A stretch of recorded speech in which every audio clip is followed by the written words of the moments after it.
again now. Good afternoon, everyone.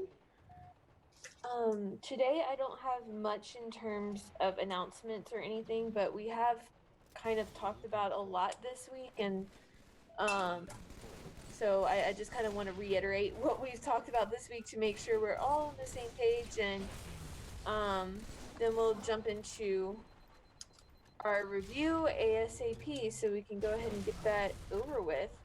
Um, So, just as a reminder, when it comes to final exams, I did go over exemptions yesterday. So, if any of you do have questions about exemptions, let me know. And your final exam is going to cover just the second semester material. It is going to be 11 o'clock on Wednesday, June 2nd. So, everyone, regardless of whether you're exempt, you need to show up. So make sure that you are here and that you are prepared for that. I've also gone over star scores this week. At this point, I think y'all all know your star scores, but if there are any questions about that, make sure to let me know.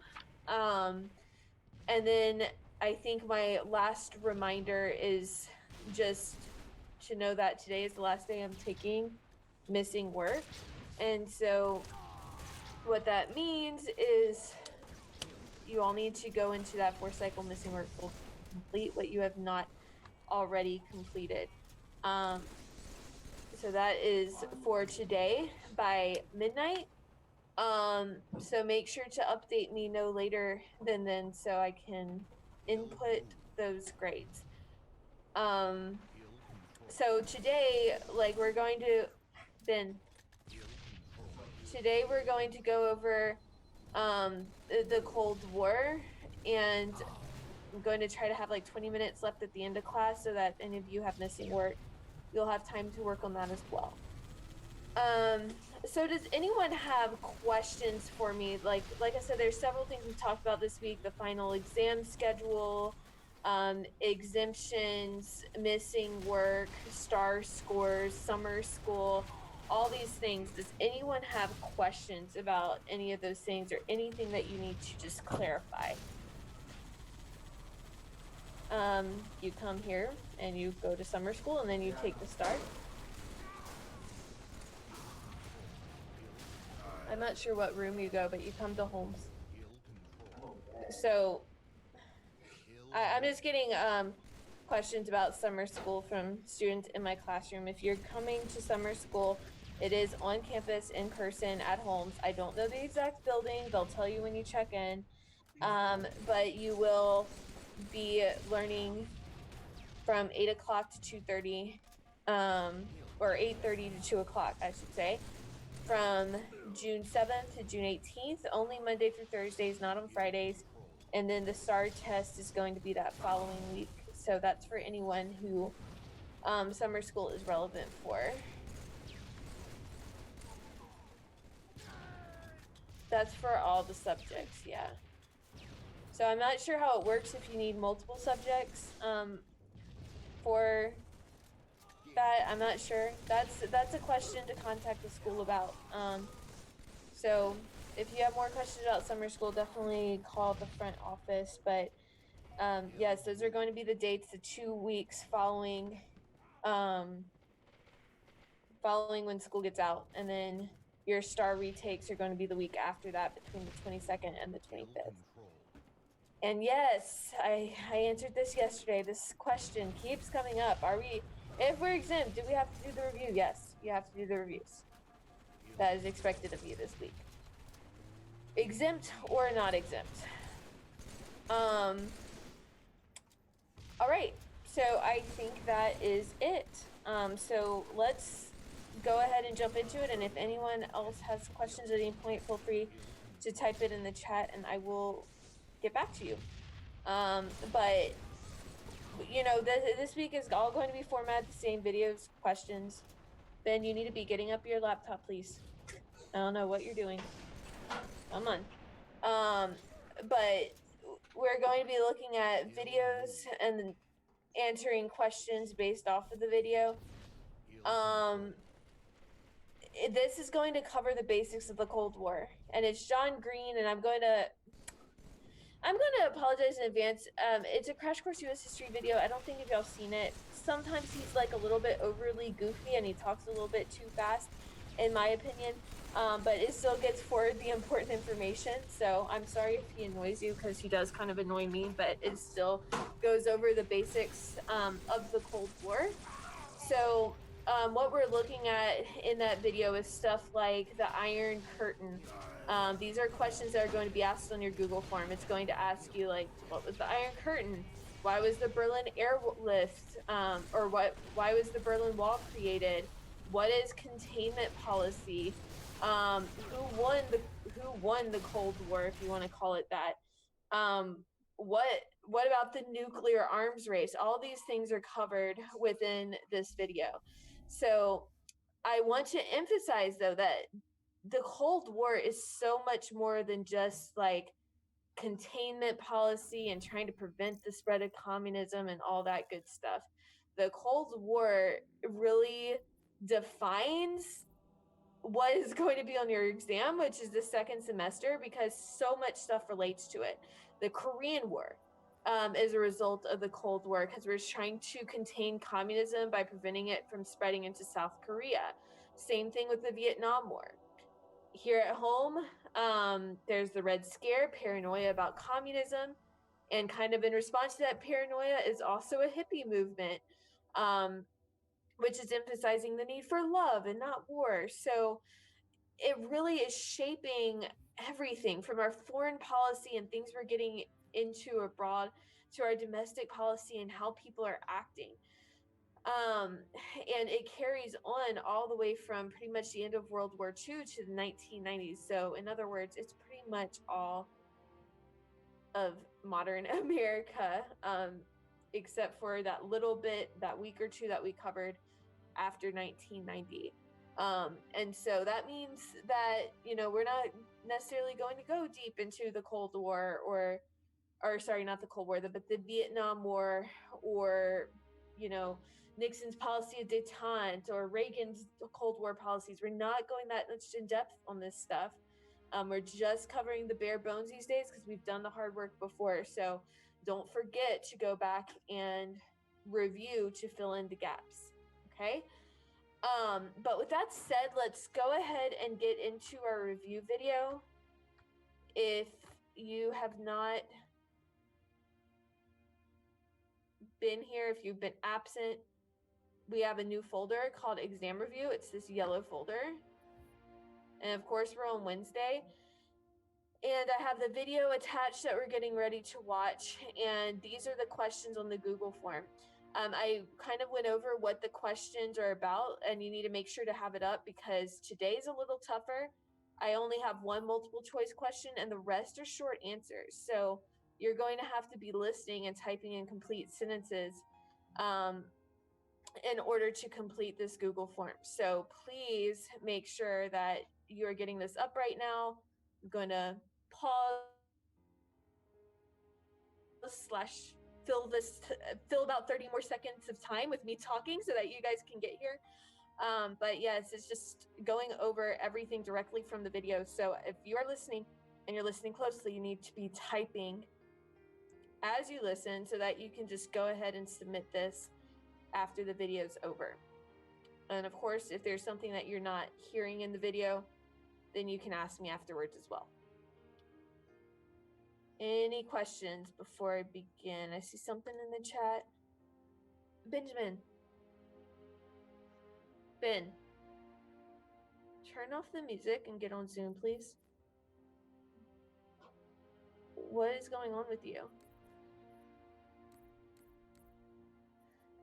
Does the video go in order with the questions? Yes, it should. It goes in order with the questions.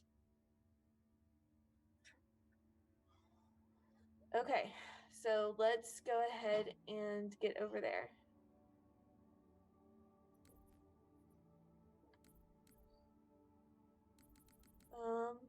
It looks like I didn't actually have it up on my screen. I guess I need to pull it up again.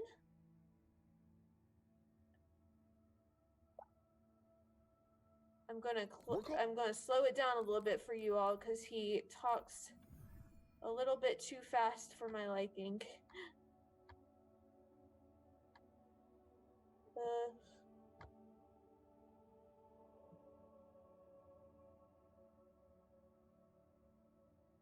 Why is it not showing me? Hold on.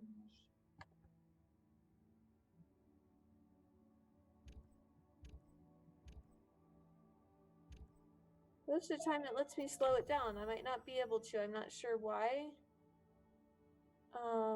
That's kind of weird. But I guess we'll go ahead and start it, and I'll make sure to put on subtitles. Those are on, so that y'all can also kind of read along, because like I said, sometimes he talks a little bit fast. That's weird. Calling these the new billion-dollar solar panels. They're a new generation of super powerful solar panels that was just released on the stories from my past like your grandpa does. When I was a kid, they made us practice hiding under our desks in the event of a nuclear attack because, you know, school desks are super good at repelling radiation. Mr. Green, right. Remember in elementary school, there was this special guest who defected from the Soviet Union and he had like this crazy Russian accent and he kept going on about how Reagan should spit in Gorbachev's face instead of signing treaties with him. And I was like, whoa, dude, calm down. You're in a room full of third graders. And then for months afterward on the playground, we'd play Reagan Gorbachev and spit in each other's faces. Those were the days. Sometimes I forget that you're me from the past. Yeah, it's just really nice to talk to you and feel like you're listening. You're boring. Cue the intro.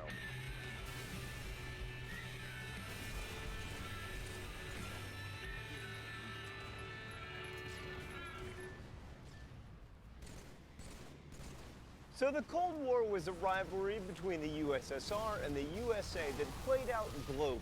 We've tried to shy away from calling conflicts ideological or civilizational here on Crash Course, but in this case, the clash of civilizations model really does apply. Socialism, at least as Marx constructed it, wanted to take over the world, and many Soviets saw themselves in a conflict with bourgeois capitalism itself. And the Soviets saw American rebuilding efforts in Europe and Japan as the US trying to expand its markets, which, by the way, is exactly what we were doing. So the US feared that the USSR wanted to destroy democratic and capitalist institutions, and the Soviets feared that the US wanted to use its money and power to dominate Europe and eventually destroy the Soviet system. And both parties were right to be worried. It's not paranoia if they really are out to get you. Now, of course, we've seen a lot of geopolitical struggles between major world powers here on Crash Course, but this time there was the special added bonus that war could lead to the destruction of the human species. That was new for world history, and it's worth remembering it's still new. Here's the period of time we've discussed on Crash Course, and this is how long we've had the technological capability to exterminate ourselves.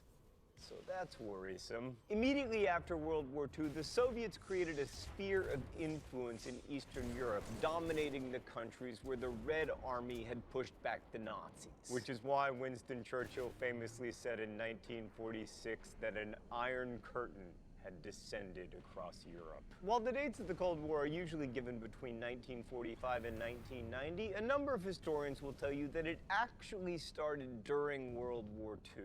Stalin's distrust of the US and Britain kept growing as they refused to invade Europe and open up a second front against the Nazis. And some even say that the decision to drop the first atomic bombs on Japan was motivated in part by a desire to intimidate the Soviets. That sort of worked, but only insofar as it motivated the Soviets to develop atomic bombs of their own. They successfully tested their first one in 1949. From the beginning, the US had the advantage because it had more money and power and could provide Europe protection, what with its army and one-of-a-kind nuclear arsenal, while Europe rebuilt. The USSR had to rebuild itself, and also they had the significant disadvantage of being controlled by noted asshat Joseph Stalin. I will remind you, it's not cursing if he's wearing an ass for a hat. Oh, I guess it's time for the open letter. An open letter to Joseph Stalin. But first, let's see what's in the secret compartment today. Oh, it's Silly Putty. Silly Putty, the thing that won the Cold War. This is exactly the kind of useless consumer good that would never have been produced in the Soviet Union. And it is because we had so much more consumer spending on stuff like Silly Putty that we won the Cold War. Go team! Dear Joseph Stalin, you really sucked. There was a great moment in your life at your first wife's funeral when you said, "I don't think I shall ever love again." And then later, you had that wife's whole family killed. Putting aside the fact that you're responsible for tens of millions of deaths, I don't like you because of the way you treated your son Yakov. I mean, you were really mean to him, and then he shot himself, and he didn't die, and you said, "He can't even shoot straight." And then later, when he was captured during World War II, you had a chance to exchange prisoners for him, but you declined. And then he died in a prison camp. You were a terrible leader, a terrible person, and a terrible father. Best wishes, John Green. All right, let's go to the thought bubble. Europe was the first battleground of the Cold War, especially Germany, which was divided into two parts, with the former capital, Berlin, also divided into two parts. And yes, I know the western part was divided into smaller occupation zones, but I'm simplifying.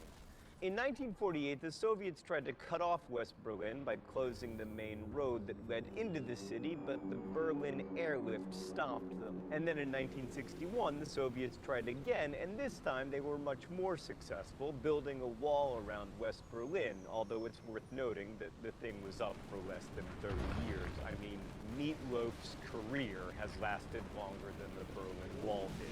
The U.S. response to the Soviets was a policy called containment. It basically involved stopping the spread of communism by standing up to the Soviets wherever they seemed to want to expand.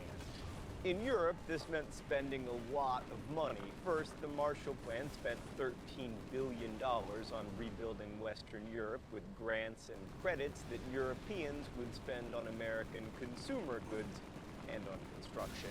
Capitalism's cheap food and plentiful stuff, it was hoped, would stop the spread of communism. The U.S. also tried to slow the spread of communism by founding NATO and with CIA interventions in elections where communists had a chance, as in Italy. But despite all the great spy novels and shaken, not stirred martinis, the Cold War never did heat up in Europe. Probably the most important part of the Cold War that people just don't remember these days is the nuclear arms race. Both sides developed nuclear arsenals, the Soviets initially with the help of spies who stole American secrets. Eventually, the nuclear arsenals were so big that the US and USSR agreed on a strategy appropriately called MAD, which stood for Mutually Assured Destruction. Thanks, Thought Bubble. And yes, nuclear weapons were and are capable of destroying humanity many times over. But only once or twice did we get close to nuclear war, during the 1962 Cuban Missile Crisis, and then again in 1983 when we forgot to give the Russians the heads up that we were doing some war games, which made it look like we had launched a first strike. Our bad! But even though mutually assured destruction prevented direct conflict, there was plenty of hot war in the Cold War. The Korean War saw lots of fighting between communists and capitalists, as did the Vietnam War. I mean, these days we remember the domino effect as silly paranoia, but after Korea and especially China became communist, Vietnam's movement toward communism seemed very much a threat to Japan, which the US had helped remake into a vibrant capitalist ally. So the US got bogged down in one of its longest wars while the Soviets assisted the North Vietnamese army and the Viet Cong. But then we paid them back by supporting the anti-communist Mujahideen after the Soviets invaded Afghanistan in 1979. Of course, as we now know, nobody conquers Afghanistan, unless you are the Mongols. So after 10 disastrous years, the Soviets finally abandoned Afghanistan. Some of those Mujahideen later became members of the Taliban, though, so it's difficult to say that anyone won that war. war. But it wasn't just Asia. In Nicaragua, the U.S. supported rebels to overthrow the leftist government. In El Salvador, the U.S. bolstered authoritarian regimes that were threatened by left-wing guerrillas. The United States ended up supporting a lot of awful governments, like the one in Guatemala, which held on to power through the use of death squads. Frankly, all our attempts to stabilize governments in Latin America led to some very unstable Latin American governments and quite a lot of violence. And then there were the lukewarm conflicts, like the Suez Canal crisis, where British and French paratroopers were sent in to try to stop Egypt from nationalizing the Suez Canal, or all the American covert operations to keep various countries from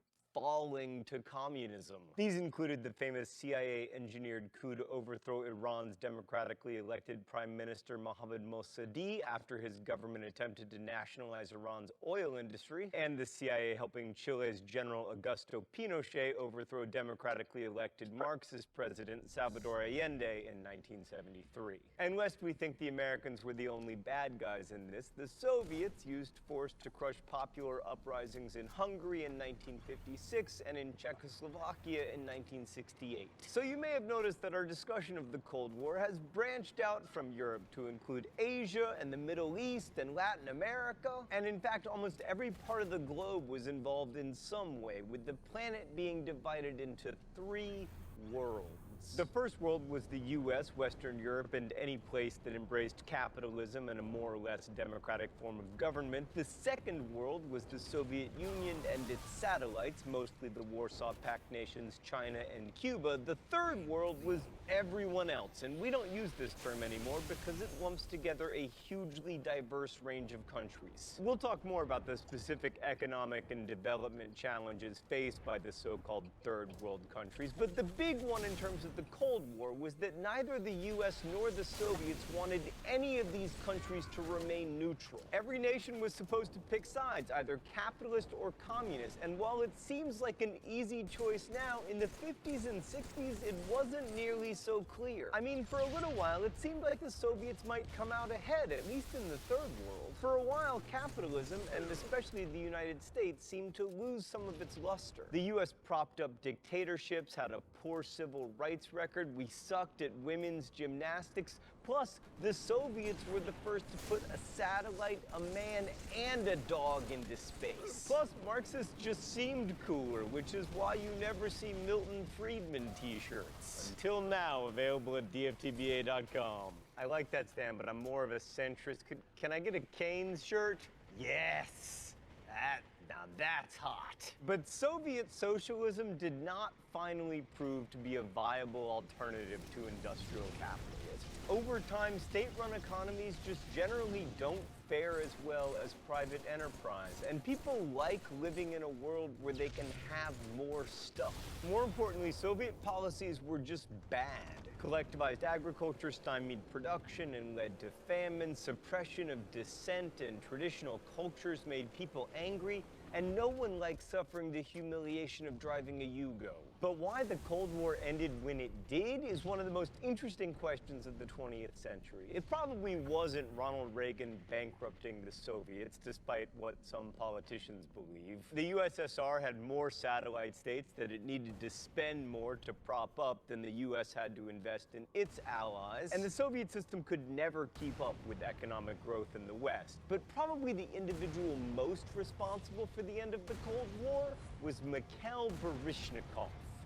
No? Mikhail Gorbachev? Well, that's boring. I always thought the Soviets danced their way to freedom, no? It was glasnost and perestroika? All right. Right, but Gorbachev's perestroika and glasnost opened up the Soviet political and economic systems with contested local elections, less restricted civil society groups, less censorship, more autonomy for the Soviet republics, more non-state-run businesses, and more autonomy for state-run farms.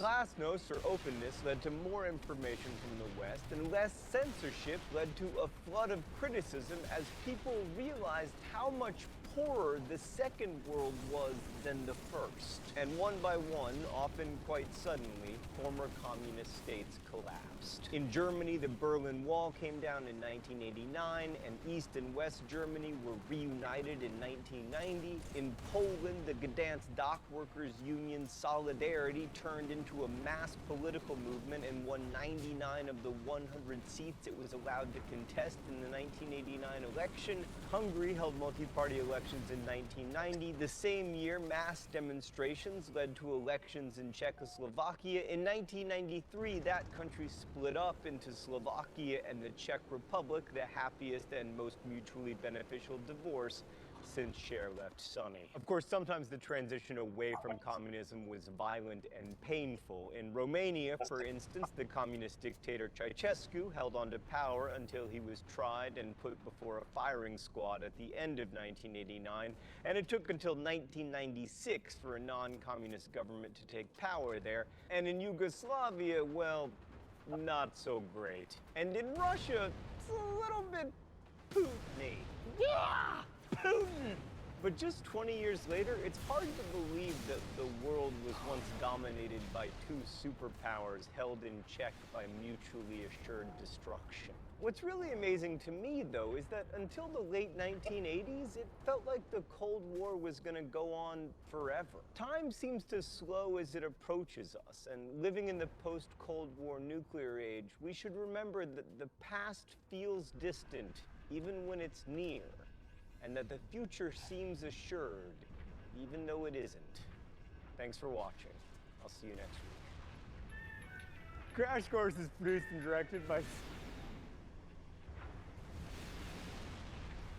Alright, so, like I said, he's a little bit goofy, he talks a little bit fast, but still covers a lot of the main points about the Cold War, and just really, I think, like, the emphasis here is that we always think of it as being a conflict between the United States and the Soviet Union, but it extended so far beyond that. We do get involved in Korea and Vietnam as a direct result of the tension between communism and capitalism. And it comes to the point where the fear of this conflict isn't something that's just isolated in the USSR and the US. It's all over the world because these nuclear weapons are being developed and can be detonated at any time, and the threat of Stalin taking over is everywhere.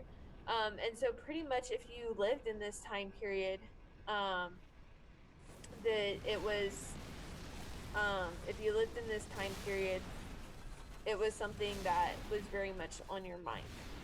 So does anyone have any questions about the questions on the Google form or Cold War and what he just went over?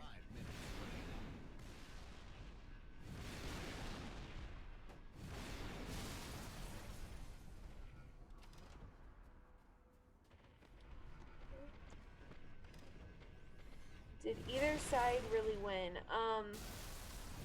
So I mean, that's a good question. Most people would say that the United States won. Of course, it's a Cold War, so there's no real winner or loser because there's no true fighting that took place. But basically, what happened is under Reagan's administration in the 1980s, he kept, his idea was peace through strength. And so he kept building up the US military, building up our nuclear weapons. And soon we kind of went beyond what Russia had produced, what the Soviet Union had produced. And so we kind of scared them. And at that point, the Soviet Union's like, look, this has been going on for 40 years. Like, the US is better than us now. So we're going to kind of shake hands and call it a truce. So yes, the US, by most would be considered the winner, if we're to call it that, just because of that idea of Reagan to really build up the US as even stronger than the Soviets.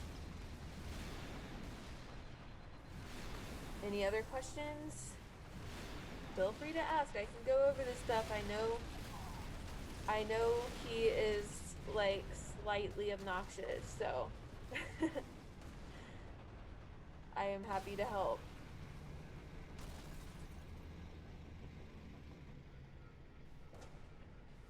Okay, well, if any of you are struggling to answer any of the questions, or you have any other questions related to this class, then feel free to stick behind. I'm happy to help. I'm happy to answer them for you and be here for you. But otherwise, you are free to get off, have that Google form submitted by 1:40. So that's 16 minutes from now. And don't forget about missing work due today. I will see y'all tomorrow unless you want to stick behind with me.